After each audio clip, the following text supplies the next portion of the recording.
Uncle Adenor awoke before the neighbor's rooster, even before the first light touched the mountain range. It wasn't a dream that stirred him, nor any noise. It was the silence of the leaves.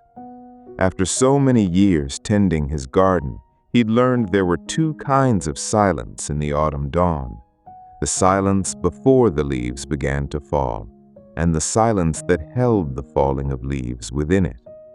He awoke to the second kind.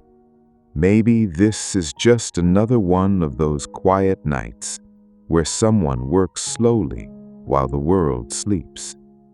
And sometimes that's all we need to fall asleep too. He lay for a moment, unmoving. His chest rose and fell slowly beneath the blanket. The window was open a crack, just as he always left it, and the cold air that drifted in smelled of wet earth and falling leaves. Somewhere near the house, a moth circled slowly, tapping against the glass of the small oil lamp in the kitchen, which he'd purposely left lit since the night before. It had been Teresa's custom to leave a small light on, so the night wouldn't feel lonely. He continued the practice, even now. He sat on the edge of the bed calmly. His feet touched the dark wooden floor, and the floor was cold, but it was a familiar cold, the usual one. His cotton shirt was crumpled on the chair where he'd left it the night before. He put it on without worrying about the backload. There was time. There always was. He folded the sleeve 3 times above his wrist, the way he always did, and for a moment he looked at the folded sleeve as if checking something no one else would ever notice. The house was in silence, a full silence, one of those silences that understands things. Outside, in the yard, the fig tree at the back remained still as always, and the cat on the wall was probably still sleeping somewhere because it hadn't jumped in through the window as it usually did when it woke before him. He wasn't in a hurry to go to the kitchen. He stayed there in the room for a moment, sitting, listening to how the house breathed at night. Every house has its own way of breathing. His breathed slowly, with small creaks of the wooden floorboards, with the tick of the living room's pendulum clock, which had been set to the wrong time for 2 months, and he still hadn't corrected it. When he stood up, he moved slowly. He passed through the bedroom door and crossed the living room. The pendulum clock read 5:40. He knew it was a lie, but the lie was a familiar comfort. In the kitchen, the small oil lamp still flickered where he'd left it on the tiled counter. The flame rose thinly and cast a long shadow of the kettle on the white tile. He brought his hand close to the flame for a second, just to feel the small warmth, and then pulled it back. He took a match from the tin cot and lit the stove. The match took its time to catch, as always. When it finally lit, he brought the kettle to the small mouth of the stove. The kettle was Teresa's, heavy, made of cast iron, the kind you hold with both hands. She used to say that an iron kettle was the only one that truly held its heat, and light kettles were deceptive. They heated quickly, but cooled just as fast. He had laughed at that at the time. He thought it was an exaggeration. Now, years later, he knew she had been right. It wasn't just about kettles. While the water began to heat, he went to the veranda. The path from the kitchen to the veranda was 12 steps, 16 if you counted the detour around the table. Today, he took all 16, even without a reason. Some mornings he did, others he didn't. The broom was leaning against the corner of the wall, in the spot it had learned to rest. A real straw broom, one of those from the Wednesday market, with a simple wooden handle. His had been in use for about 2 years and worn thin on one side only, a habit of his wrist, always turning to the right. Teresa had told him to turn the broom occasionally, to wear evenly. He said he would, but the broom now had its own way, with the shape he had given it over the months, and it was too late to change. He took the handle. In that middle part where his hand rested, the wood was no longer just wood. It had become something else, smooth, warm, something that had learned the shape of his hand and returned it every day. He left the veranda with the broom in his hand. The garden was there, before dawn, still dark, but familiar, a form of the world he knew by heart. Uncle Adenor's garden was a stone yard, one of those old ones. The stones were irregular, laid on the ground many years before he bought the house, and had a vein of moss growing in the joints where the rain always took its time to dry. At the back, the large fig tree with low branches that he sometimes had to duck under to pass. To the left, Teresa's rose bush that she had planted on a Sunday in their second year of marriage and continued to bloom. To the right, the stone bench her father had brought by cart, leaning against the wall beside a climbing plant that slowly advanced each season. The leaves were scattered, not many, not like it would be in 2 weeks when autumn would get serious and the fig tree would begin to shed en masse. For now, there were just a few, red and yellow, scattered across the stone path as if someone had carelessly scattered a handful. Small, thin leaves, lighter than they seemed. He looked at them and made the calculation he always did. How many had fallen since the previous afternoon? About 30, perhaps. Still early, enough to begin. He rested the broom on the stone, not to sweep yet, just to lean it. He stood there for a moment, holding the handle with his right hand and looking at the garden, as if asking permission. He wasn't really, it was just habit. Every morning he would stand there for a moment before starting. The first sweep was small, almost a test. He tilted the broom, rested the bristles on the stone, and pulled back slowly in a short arc. The sound was a dry, soft, scraping whisper. It was the sound he knew better than many others. One of the red leaves moved about 20 centimeters towards him. Another stayed where it was, caught between 2 stones, unconcerned by the broom. He didn't insist. He would come back to it later. He made the second sweep a little larger. The broom had that initial moment when it seemed lazy, when the bristles took their time remembering how to move. He had noticed this a long time ago and had never told anyone. It was an observation just for him. The bristles needed about 3 or 4 movements to get into rhythm. After that, they swept practically on their own. On the third sweep, he felt the broom had awakened. The leaves began to gather on one side of the stone in a still shy little pile. One of them, one of the darker red ones, got caught in the bristles. He saw it, but didn't remove it.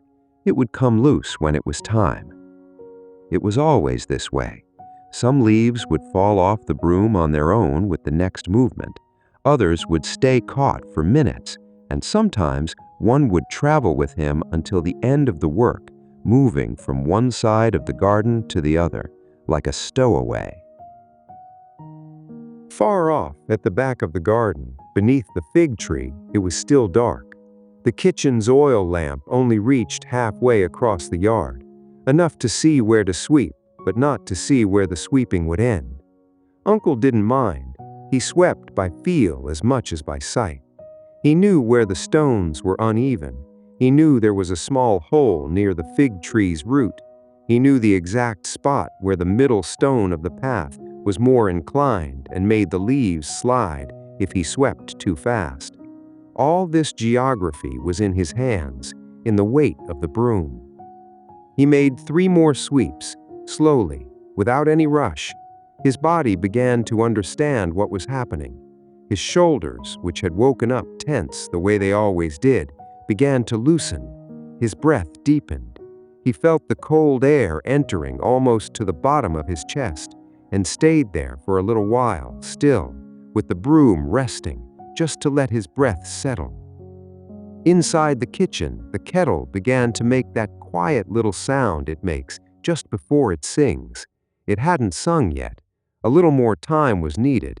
He knew the sound by heart. First, the kettle would go silent, then it would make an almost imperceptible faint hiss, then a weak tick-tock of metal heating, and then, finally, the whistle. It was at the tick-tock moment. He had about 2 minutes before the whistle arrived. He went back to sweeping. The broom had waited patiently, without complaint. The rhythm settled. He stopped thinking about what he was doing. His body took over. The broom moved from left to right in a short arc, then a medium arc, then a short arc again. The leaves gathered towards a corner of the stone path, not yet in a hurry to become a pile. He would sweep the central path first, and then gather everything in a corner near the rose bush. He always did it this way. It was an old choice. The kettle sang in the kitchen, a thin, sharp whistle, the kind that holds steady until someone comes to take the kettle off the heat. He heard it, but didn't stop. That part of the day had its own time.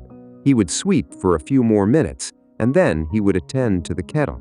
It wasn't laziness, it was order. As he swept, he remembered the first time he had ever swept a garden. He was 7 or 8 years old. It was in the yard of the house where he grew up, his father's house. In that house, the yard wasn't stone. It was hard-packed earth with a jabuticaba tree at the back.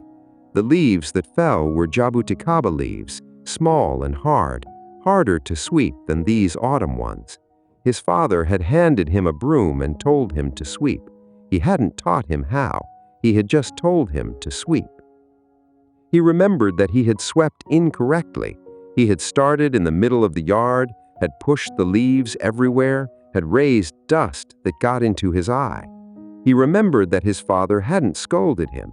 He had just come over, taken the broom from his hand, swept 3 passes to demonstrate, and returned it, without a word. The Adenor of today, holding this broom decades later, knew exactly how his father held the handle that day. His father's hand was larger, more calloused, but the way was the same. Start from the corner, bring it to one side only, don't raise dust. The memory arrived and departed without him needing to hold on to it. There was nothing more to do with it. Uncle continued sweeping. The yard was getting lighter by the minute. It wasn't yet dawn. It was that time before dawn when the air stops being black and turns a very deep blue. The fig tree at the back began to separate from the darkness, becoming a silhouette of a thick trunk. The stone bench gained contour. The stones of the path began to show their color, warm gray, with that vein of dark moss in the middle. He had swept about 4 meters of the path. A tiny yellow leaf, one of those small ones, escaped the little pile he was forming and flew back behind him. He looked at it, paused for a moment, and went with the broom to retrieve the tiny yellow leaf. He didn't get angry. He didn't sigh. He simply put it back in the little pile. Leaves come back. It's part of it. It's useless to get annoyed with a leaf that comes back. He approached a stone he knew well, a stone a little higher than the others, in the middle of the path.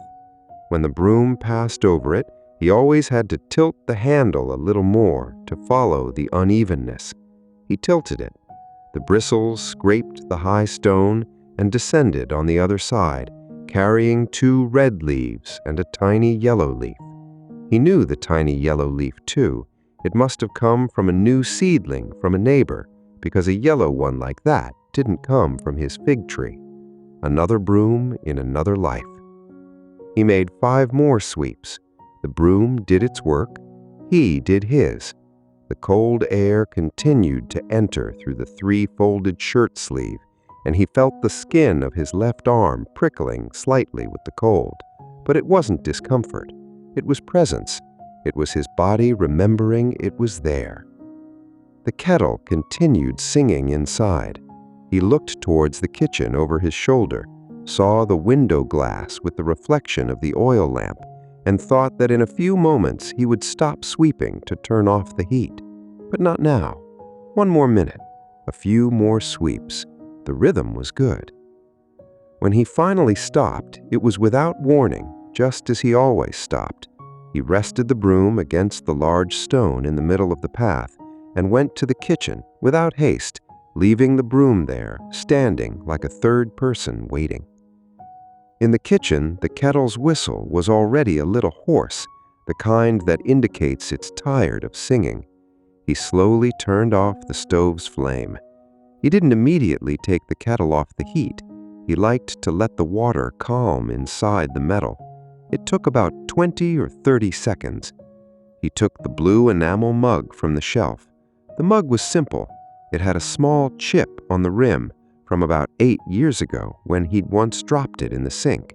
He had glued it with white glue the next day. The glue had yellowed with time and left a line on the rim. He still used the mug. It was the only one he used in the morning. He filled the mug with water from the kettle. He didn't put in tea. It was just to have a little hot water in his hands for the first hour. It had been Teresa's custom. She used to wake up even earlier than he back then and would make a mug of hot water for each of them. She said that tea came later at the right time, but first the body needed pure hot water. He accepted the custom without asking much. After she passed away, he continued doing it. He didn't think much about it.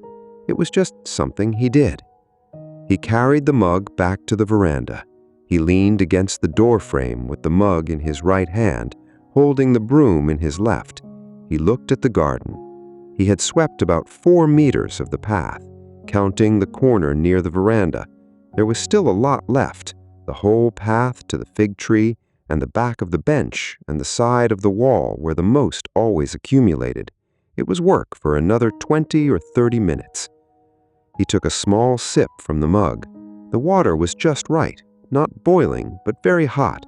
The blue enamel transmitted the heat to his hand through the thin metal, and his other hand, the one holding the broom handle, received that warmth by proximity.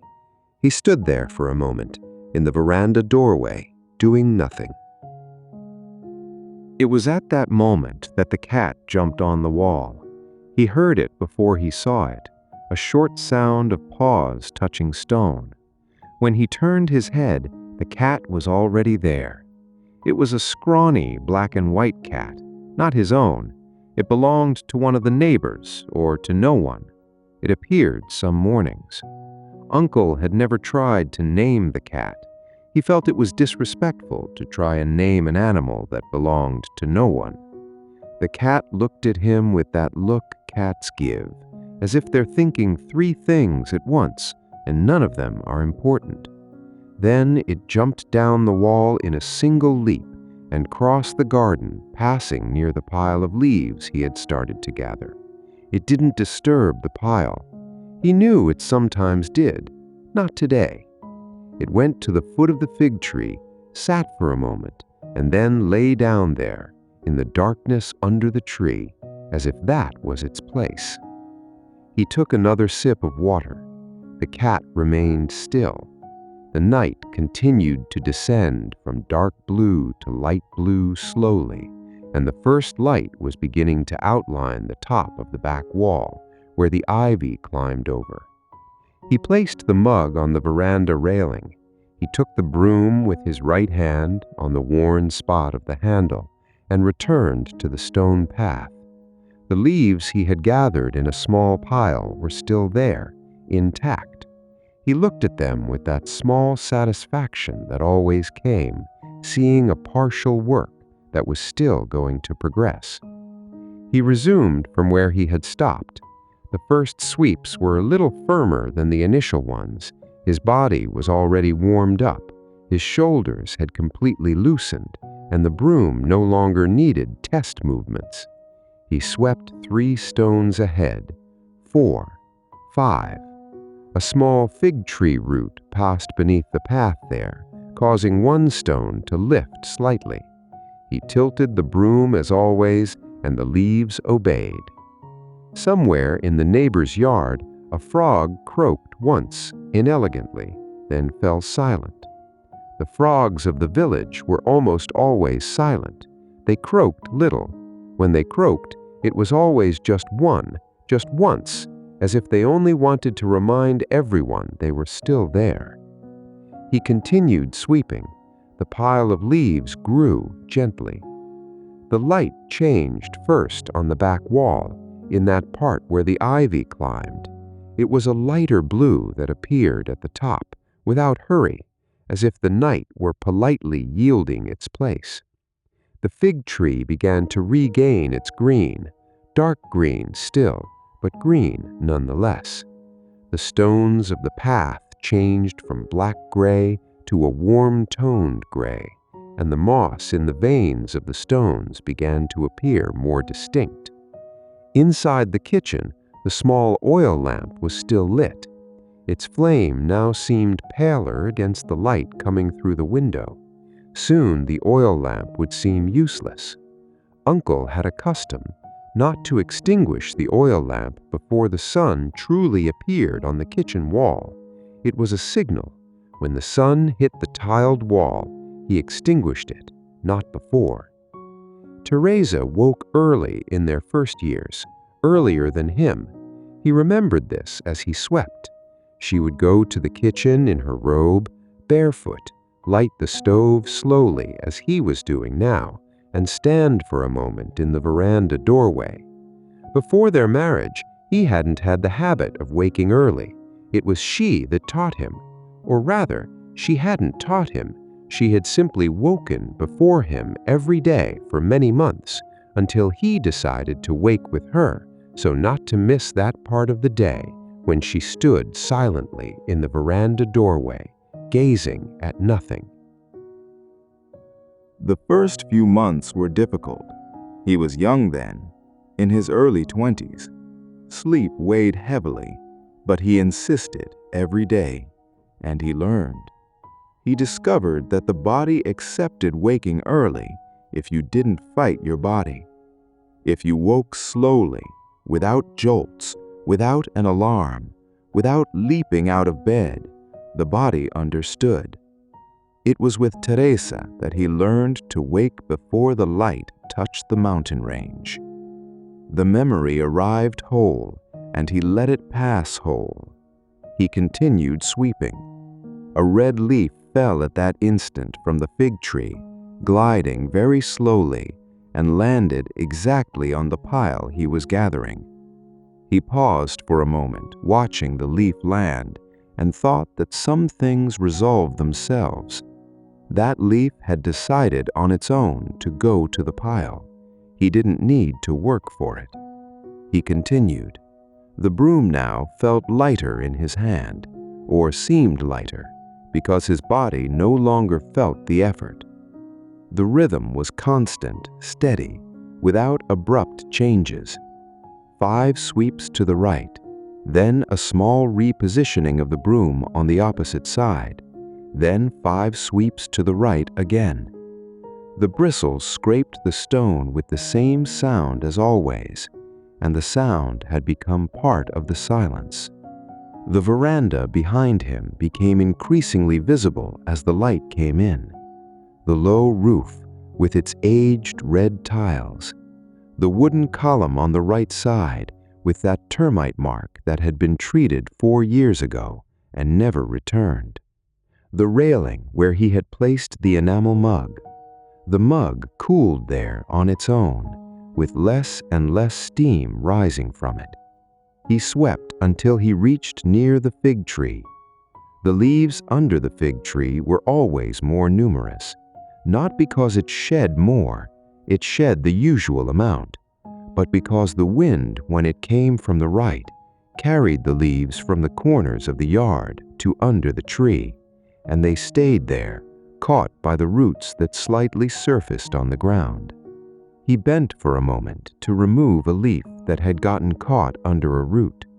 It was a short movement without force, and when he straightened his back cracked softly, the way it always cracked at this hour every morning. Uncle Adenor smiled faintly, without realizing he had smiled. His back was a clock, too. The cat remained in the same spot, lying among the larger roots of the fig tree. It had closed its eyes. It was not sleeping, he knew. It was the animal's habit to pretend to sleep while observing. He swept near the animal without touching, and the cat opened one eye, checked, and closed it again. He swept around the animal. He had always swept around that cat. It made no sense to ask it to move. The light on the back wall now was clear enough to see the brick's color. It wouldn't be long before the sun hit the kitchen tile. He knew, without looking. He felt it in the air. It was when he was sweeping near the stone bench that the memory came. It didn't come with a warning. It came as it usually does, by a minimal, almost imperceptible trigger. It was the smell. A red leaf he had swept got caught for a moment in the bristles close to his face when he bent down to adjust the broom, and exhaled that scent that red leaves have in autumn. Half sweet, half earthy, half smoky. And the scent opened the memory. It was on an autumn afternoon, too, years ago. He couldn't pinpoint the exact year. It must have been about 8 or 10 years after they were married. That afternoon, Teresa had gone with him to the nearby town by cart. It wasn't a long journey, about 2 hours by horse, 3 if the cart was heavy. They had gone to buy a gear for her uncle's old mill, which had broken a week ago. He was a carpenter, but understood a bit of everything and had offered to help. They left early in the morning, even before the sun rose. He remembered taking the reins with his hands still numb from the cold. Teresa sat beside him in a dark shawl with a small basket on her lap full of bread and cheese for the halfway point. He didn't speak much during the first hour, neither did she. It was like that between them. The silence between them was never an awkward silence. It was a full silence, just as the silence of the house was full now. Around the halfway point, they stopped under an enormous jabuticaba tree, which stood by the roadside. It was a known spot. Everyone who traveled that road stopped there. He got down first and offered his hand for Teresa to descend as well, and she accepted, although she knew how to get down on her own. The jabuticaba wasn't in season, but the ground around it was covered with autumn leaves, those dark red ones, wider than the ones from his fig tree. They sat on a large stone that leaned against the trunk and ate their bread and cheese in silence. Teresa had the habit of cutting her bread into very small pieces, even when she was hungry. He had always found that habit beautiful, but had never told her. Some things you just observe. What had remained of the trip, in his memory, wasn't the gear they went to buy. It wasn't the town. It wasn't the dinner they had later at his uncle's house with that thick sauce soup his uncle made. What had remained, and what returned now in the dim garden, was the silence under the jabuticaba tree, with the scent of the red leaves beneath their feet. That scent was the same as the leaf caught in the broom's bristles now. The scent had waited all these years. He continued sweeping while the memory passed him. He didn't stop to feel. He didn't sigh.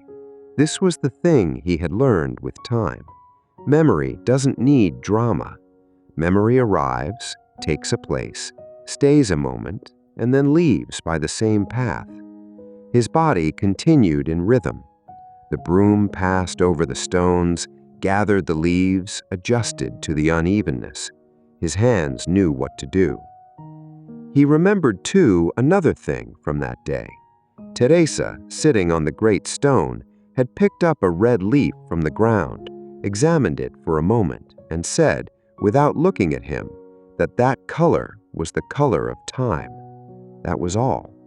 She hadn't elaborated on the phrase. She hadn't explained. She hadn't asked. He had accepted the phrase as one accepts a stone, found it beautiful, kept it.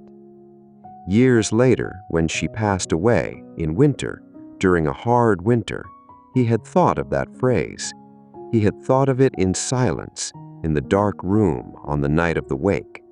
He had thought that if red was the color of time, then time had the color of autumn, and autumn never ended. And perhaps that was why he continued to feel her presence in the small gestures of the house. The kettle she had chosen, the small oil lamp she kept lit, the habit of waking early. All these gestures were red leaves that had continued falling. The memory ended there, not with a decision. It faded by itself like a match flame that goes out without being blown. He didn't even notice the exact moment it had gone. When he realized it, he was sweeping near the stone bench, and the leaf that had gotten caught in the bristles had already fallen on its own, along with the others, into the small pile he was gathering. He continued, the broom in his right hand, the small sweeping step, the stones passing slowly beneath the bristles. The light on the back wall already showed the exact shade of the brick. It wouldn't be long before the sun reached the kitchen tile. The pile of leaves was large now.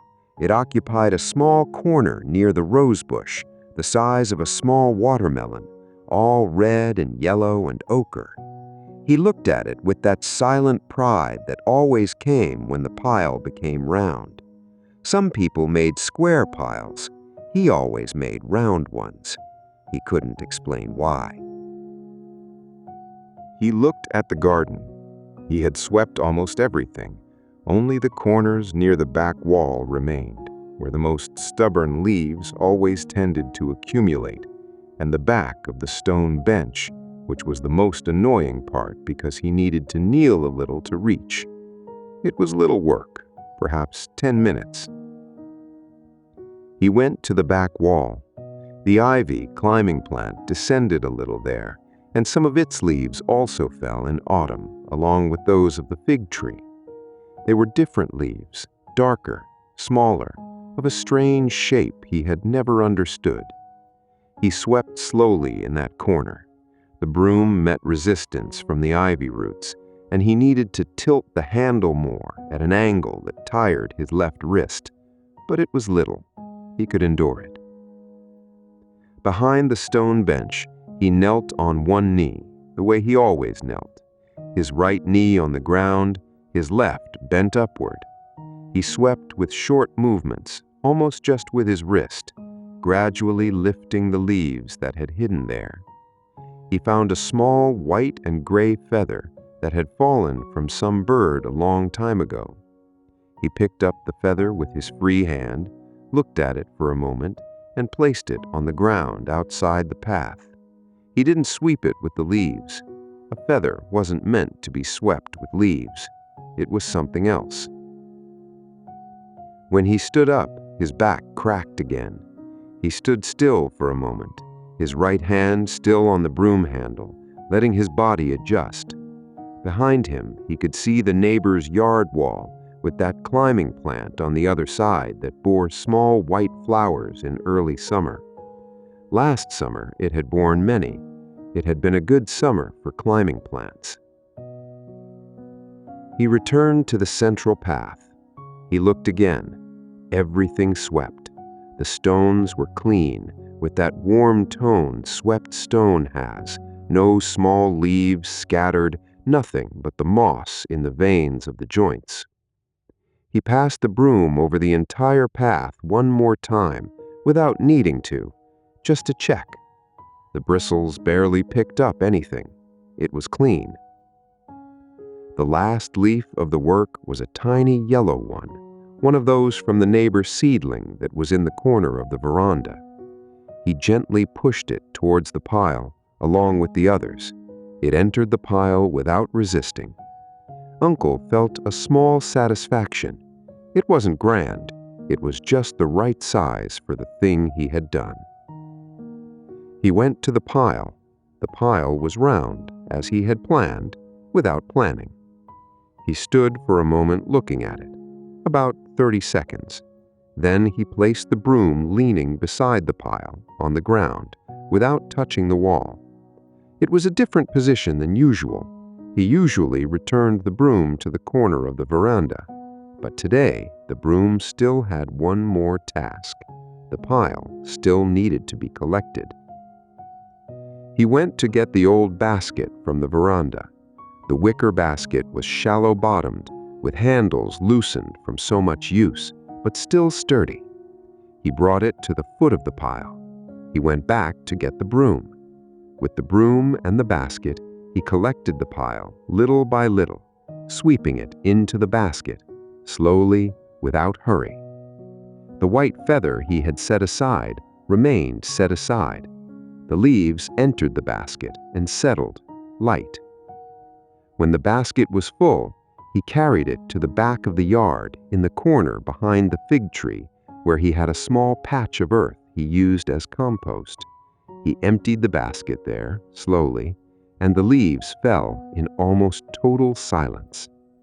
He covered them a little with the topsoil with his foot. It was the way he did it. The leaves would turn to earth in time. It was a beautiful cycle to contemplate, but he didn't dwell on it much. He simply fulfilled it. He returned to the central path, with the empty basket in one hand and the broom in the other. The first sunlight reached the kitchen tile.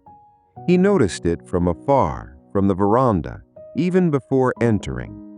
The white wall inside had gained a very faint, warm yellow in the corner near the window, and it grew slowly as the sun climbed behind the mountain range. It was time to extinguish the oil lamp. He placed the basket on the veranda floor, leaning against the wall where it always stayed. He rested the broom in the corner of the wall, in its usual spot, where it had learned to be. The bristles faced upwards, as always, so they wouldn't get crushed. Uncle Adenor lightly stroked the handle, the way one strokes a pet at the end of the day. He said nothing. He thought nothing. It was just habit. He entered the kitchen. The window light already covered half the tile now. The blue enamel mug was where he had left it, on the veranda railing. He would still fetch it shortly. First, the oil lamp. He brought his face close to the flame, blew slowly, carefully. The flame trembled, resisted for a moment, then yielded. A wisp of smoke rose. The extinguished oil lamp cooled in silence. The kitchen was now illuminated by the window light. It was still a weak light, golden, from that first hour of dawn, when everything seems more beautiful than it will in half an hour. He looked at the kitchen for a moment, the kettle on the extinguished stove, the empty counter, the matchbox, everything in its place. He returned to the veranda. He fetched the mug. The water he hadn't drunk was cold now. He poured it into the small flower bed on the veranda, where Teresa had planted a lavender plant years ago, and which was still there, small, stubborn. The lavender thanked the water without complaint. He leaned against the doorframe with the empty mug in his hand. He looked at the garden. The stones were clean. The pile of leaves had gone to the compost. Teresa's rose bush remained there, just as always. The fig tree began to lighten on its highest branches. The black and white cat had vanished at some point. He hadn't seen when. It must have crossed the wall to another yard. He stood there for a while, doing nothing, just watching. The air was no longer so cold. It was just fresh. The leaf smell that had lingered during his work began to dissipate, giving way to other scents. The earthy smell of the compost, the smell of tea he hadn't even made yet, the vague scent of bread from some neighbor who had also arisen and started their oven. He entered the kitchen again. He went to the kettle. He picked it up with both hands, the way Teresa used to, and carried it to the stove. The water that remained inside would heat up again. There was still tea to make. But that was for later, not now. Now he was just in the kitchen, with the kettle in his hand, with the sun slowly entering through the window and hitting the tile. He stood still for a moment, with the heavy kettle in both hands, looking at the empty kitchen, the veranda outside, the patch of garden visible from there. He stood still for a moment. Then he placed the kettle back on the small mouth of the stove. He didn't light it yet. He stood with his back to the stove, leaning against the counter, and looked out the window once more. Outside, the broom leaned in the corner of the wall, sleeping until tomorrow.